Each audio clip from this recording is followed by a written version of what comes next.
जैन साहब के बहुत सारे ऐसे मित्र और दोस्त हैं जो बहुत डिमोटिवेट हो गए हैं कि जो है सर मुझसे नहीं होगा, तो उनके लिए ये वीडियो बहुत महत्वपूर्ण है। मैं अपना कुछ साझा जो है अपने जीवन के अनुभव का कुछ साझा शेयर करूंगा। इलाहाबाद से लेके बीपीएससी तक के सारे कहानी को आज मैं अपलोडेड इस वीडियो के माध्यम आपके सामने रखूँगा और कैसे मेरी यात्रा यहाँ तक रही। बीपीएससी से प्रयागराज से लेकर बीपीएससी तक कैसे मेरी यात्रा रही, मैं आप उन सब के बारे में आपको बताऊंगा। कैसे मैंने तैयारी की और किस बुक से तैयारी की, आज फिर इस वीडियो के माध्यम से पूरा डिटेल इस वीडियो में बताया जाएगा। मैं आपको बताऊं, कहते हैं रास्ते बहुत हैं लेकिन उस पर चलने का हौसला होना चाहिए। बस हौसला बना के निरंतर प्रयास करते रहिए तो आपका सिलेक्शन बीपीएससी टीआरई 4.0 में ज़रूर हो जाएगा। तो आपको मैं बता देता हूँ प्रयागराज से लेके बीपीएससी तक का सफ़र मेरा कैसा रहा और जिससे आपको आपके समक्ष रखता हूँ। मेरी पढ़ाई जो है बहुत ज़्यादा नहीं था और मैं बहुत ज़्यादा पढ़ने में उतना नहीं था। मैं सही बता रहा हूँ, मैं पढ़ने में उतना नहीं था। 2015 मैंने बीए किया, फिर हल्का फुल्का वैसे नॉलेज था और एमए किया। उसके बाद जाके मैंने यहाँ तक कि जो है बहुत सारे घर में जो है बहुत सारे परेशानियाँ थी, जो है मैं बीएड नहीं कर पाया। बहुत सारे कुछ देखना पड़ा, तो इसलिए मैं बीएड नहीं कर पाया और मुझे कमाने के लिए दिल्ली जाना पड़ा। दिल्ली गए, फिर जो है दिल्ली में मैंने जो है ट्रक पे कपड़े लादे हैं। ओरिएंट फैशन एक नाम की कंपनी है, मैंने उस पर कपड़े ट्रक पे लादे हैं। क्या नाम है हेल्पर का काम कर रहा था। तो वहाँ नहीं अच्छा लगा। मैं 6 महीने वहाँ पर ड्यूटी किया था। उसके बाद वहाँ से निकल आया, फिर आया, मतलब सेटलमेंट नहीं हो पाया तो फिर चला आया गाँव। फिर उसके बाद मैं जो है कुछ दिन फिर गाँव रहा। फिर उसके बाद फिर मैं दिल्ली गया। फिर सोचा था, मन में यही बना के गया था कि दिल्ली सेटल हो जाऊंगा, किसी तरह से सेटल होना है मुझे। तो वहाँ गया, फिर वहाँ जो है फिर कंपनी में जो है आइडिया में लगा। आइडिया एक सिम नहीं था, तो उसमें जो है कस्टमर केयर में लगा, तो उसमें भी पैसा ठीक ठाक नहीं मिल रहा था, तो उसमें भी मन नहीं लगा। फिर वहाँ से जो है धीरे धीरे 6-7 महीने किया। फिर उसके बाद वहाँ से भी चला आया गाँव। और फिर एक बार मन में आया कि नहीं, अब ऐसा नहीं बनेगा। फिर गांव में कुछ दिन रहा, घर की परेशानी देख रहा था। फिर उसके बाद लगा कि ऐसा नहीं, फिर जाना पड़ेगा। फिर गया कि अब की बार ये ठान के गया था कि कहीं ना कहीं सेटलमेंट होना है, तो वहाँ भी गया। तो उसके बाद मैं फरीदाबाद गया, हरियाणा में फरीदाबाद गया। तो वहाँ मैंने एक कंपनी में लगा, तो रेलवे का कुछ पार्ट वहाँ बन रहा था। तो उस कंपनी में मुझे 3500 का जॉब मिला था, पर मंथ 3500 का जॉब मिला था। 2016 या 12 की बात है, याद नहीं आ रहा एग्जैक्ट, लेकिन इतना है। तो उसके बाद जो है 3500 रुपये मिल रहे थे। ओवर टाइम वगैरह करके मैं 9 बजे से स्टार्ट करता था ड्यूटी। फिर उसके बाद 9 बजे से 9 बजे तक जो है ड्यूटी करता था। वो दिन अभी भी मुझे याद है कि जो है उस पर भी ट्रक पे जो है माल लोड करना पड़ता था। छोटे छोटे पार्ट होते थे और उसके कार्टून में भर के जो है उसको भी लोड करना पड़ता था। और फिर वहाँ भी मैंने 6 महीने ड्यूटी किया। उसके बाद वापस चला आया गाँव। फिर गांव में रहने के बाद फिर मेरा मन नहीं कहा वहाँ दिल्ली जाने के लिए। तो फिर मैं धीरे धीरे गांव में भी बहुत सारे कार्य किए, जैसे पल्स पोलियो अभियान में मैंने जो है ड्यूटी किया स्वास्थ्य विभाग में। फिर वहाँ भी उतना पैसा नहीं मिल पा रहा था। फिर भी जो है पढ़ता रहा। कहते हैं किस्मत जहाँ होती है वहीं लेके जाता है। तो मैं जो है वहाँ भी पल्स पोलियो अभियान में ड्यूटी कर रहा था। तो उसके बाद धीरे धीरे मेरा आगे आया। तो जो है मेरी बहन, सबसे ज़्यादा मेरी पढ़ाई मेरी बहन का योगदान और मेरे भाई साहब का बहुत योगदान बीच वाले। और उन लोगों ने मुझे ज़बरदस्ती 2019 में बीएड कराया। 2019 में उन्होंने बीएड कराया। एंट्रेंस एग्ज़ाम मैंने दिया, तो एंट्रेंस एग्ज़ाम के बाद मैंने बीएड में नाम लिखाया। और उसके बाद एक स्कूल में पढ़ा रहा था जिसमें 4000 पर मंथ से ऊपर थोड़ा मिल रहा था। और उसमें से जो है खर्च वगैरह मिला के जो है ऐसे चल रहा था किसी तरह से जीवन। जब वहाँ से निकला 2019 से, जब विद्यालय छोड़ दिया, तो सिस्टर ने और बीच वाले भैया ने मेरे कहा कि जो है आप इलाहाबाद तैयारी कर लो, जाओ सुपर टेट का, अरे टेट का, यूपी टेट की तैयारी करने के लिए मैं इलाहाबाद चला गया। तो वहाँ जब इलाहाबाद गया, कहते हैं जब वहाँ पहुँचोगे, जब आप वहाँ गया तो मैं जो टेट करने की तैयारी करने के लिए, तो ज्ञान गंगा नामक एक कोचिंग थी, तो उसमें मैंने जो है अपना नाम लिखाया। और लिखाने के बाद कोचिंग करना स्टार्ट किया। 2 ही महीने स्टार्ट किया था, 2-3 महीने। उसके बाद कोरोना काल आ गया था और उसी में तैयारी ठीक से नहीं हो पाई थी। तो फिलहाल यूपी टेट तो निकल गया और उसी में टीजीटी। फिर उसके बाद जो है तैयारी करने के बाद ये पता चला कि जो है टीजीटी की तैयारी करनी चाहिए हमें और प्राथमिक को छोड़ो, क्योंकि उसकी भर्ती आने वाली नहीं, अभी तक नहीं आया। मतलब 2019 में बीएड किया था, आज 2024 चल रहा, ख़त्म होने वाला 2024, अभी तक प्राइमरी की भर्ती वहाँ प्राथमिक की भर्ती नहीं आया, तो इसलिए और सुप्रीम कोर्ट ने भी बीएड वालों को लेने से मना कर दिया था। तो मुझे ये पहले से नहीं पता था, लेकिन 2020 से मैंने जो है टीजीटी में नाम लिखाया और टीजीटी की तैयारी करना स्टार्ट किया था। तो जो है हम गए वहाँ, एक पद्माकर एनडीज नामक कोचिंग सेंटर है, जिसमें हम पॉलिटिकल साइंस और हिस्ट्री की कोचिंग स्टार्ट किया, और वो भी बहुत ज़्यादा समय तक नहीं कर पाया था, 3-4 महीने कोचिंग चला था। उसके बाद फिर लॉकडाउन दूसरा लगा और कोचिंग पूरा नहीं हो पाया, और मेरी पढ़ाई बहुत ज़्यादा नहीं थी, केवल एक घटना चक्र और थोड़ा नोट्स, सर का नोट्स मिला था, उसी नोट्स से पढ़ाई कर रहा था। और टीजीटी का जब मैंने फॉर्म भरा था, टीजीटी का जब मैंने फॉर्म भरा तो उसमें मुझे जो है फॉर्म भरा, 21 में पेपर हुआ, उसमें मेरा नंबर पॉलिटिकल साइंस में तो अच्छा आया था, ठीक ठाक नंबर आया था, लेकिन हिस्ट्री में मेरा नंबर बहुत कम हो गया था। और जब मेरा नंबर कम हो गया था तो मैं सच बता रहे हैं आपसे, पॉलिटिकल साइंस माने मैं जानता नहीं था क्या होता है। एक आर्टिकल्स मुझे नहीं पता था उस टाइम 2020 में, एक आर्टिकल्स नहीं पता है। और उसके बाद मैं जो है तैयारी कर रहा था, और उसके बाद मैं जो है 2021 में मुझे बहुत बड़ा धक्का लगा कि ऐसे नहीं काम चलेगा, दिन रात एक कर देना पड़ेगा। फिर मैंने बहुत मेहनत की, 6 महीने तक मैं जो है केवल नीचे सब्जी लेने जाता था। मेरा मकान मालिक था, वो बोलता था कि जो है मेरा मकान मालिक बोलता था कि श्रीवास्तव जी का जो है सीटी जो है कुकर की आज 1 बजे लगती है, नहीं तो जो है सुबह मतलब शाम को 9-10 बजे लग जाता था, लेकिन वो कहते थे कि मेरी सीटी जो है 1 बजे लगती है।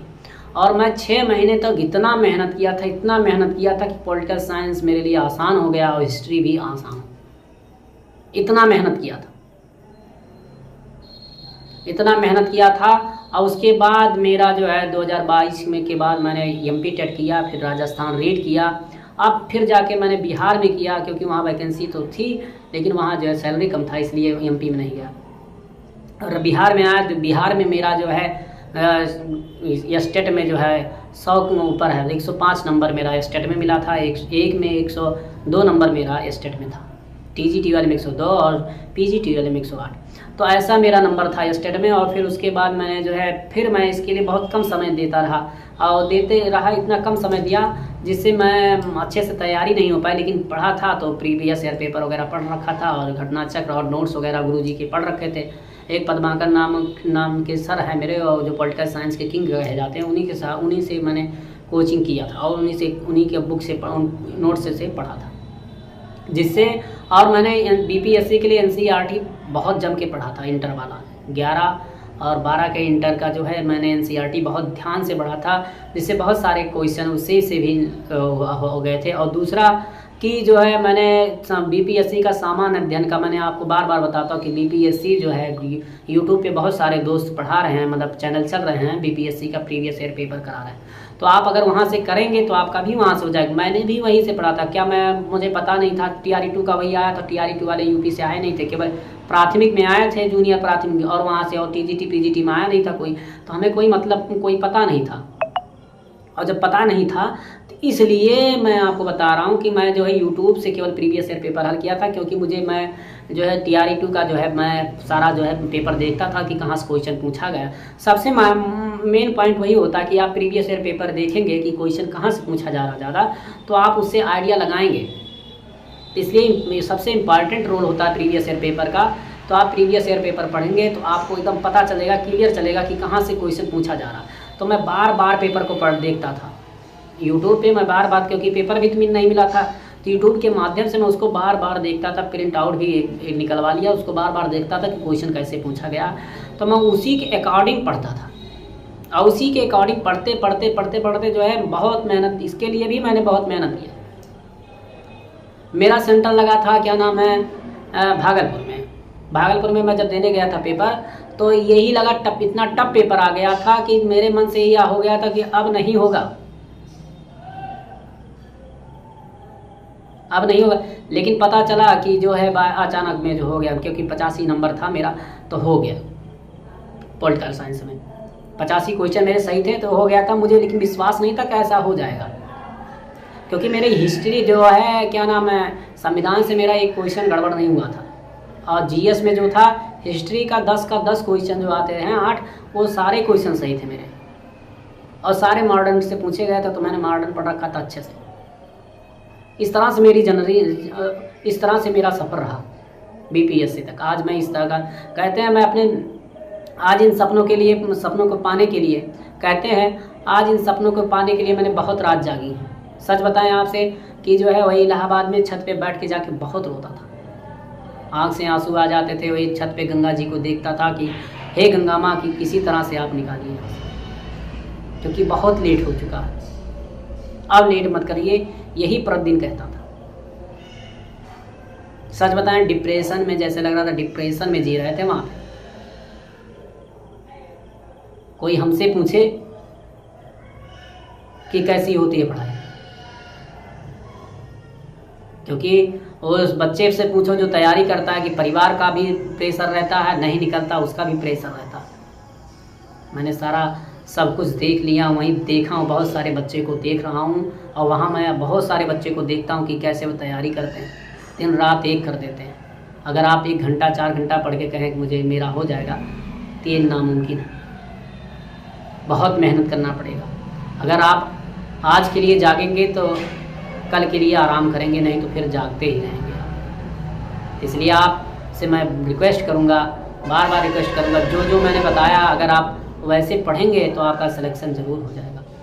सच्ची बताएं, हम आपसे सच बता रहे हैं कि इतना मेहनत किए थे कि तब जाके बीपीएससी हुआ, ऐसे नहीं हुआ। खिलौना नहीं है कोई चीज़।